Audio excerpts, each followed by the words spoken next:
জাকাতের বর্ণনা। ইসলামের 5টি ভিত্তি বা স্তম্ভের মধ্যে জাকাত অন্যতম গুরুত্বপূর্ণ ভিত্তি। এর গুরুত্ব এত বেশি যে নামাজের পরেই এর স্থান।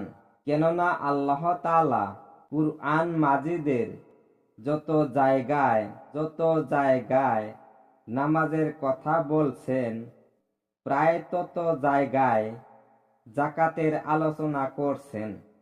তাই জাকাতকে অস্বীকারী ব্যক্তি নিঃসন্দেহে কাফির।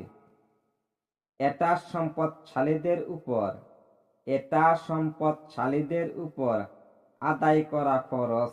জাকাত শব্দটি আরবি শব্দ। এর শাব্দিক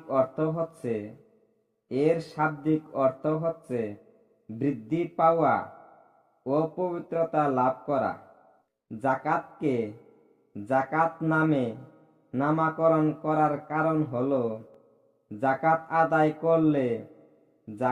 আদায় করলে ধন সম্পত্তি বৃদ্ধি পায় এবং এর দ্বারা জাকাত আদায়কারীর রুহানি ও আত্মিক পবিত্রতা ও পরিশুদ্ধতা অর্জিত হয়।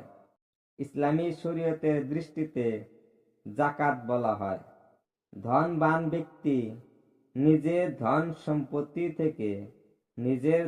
সম্পত্তি থেকে ইসলামের রীতিনীতি অনুযায়ী একটি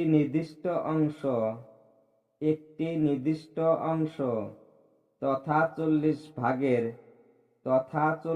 ভাগের 1 ভাগ গরিব মিসকিনকে প্রদান করা।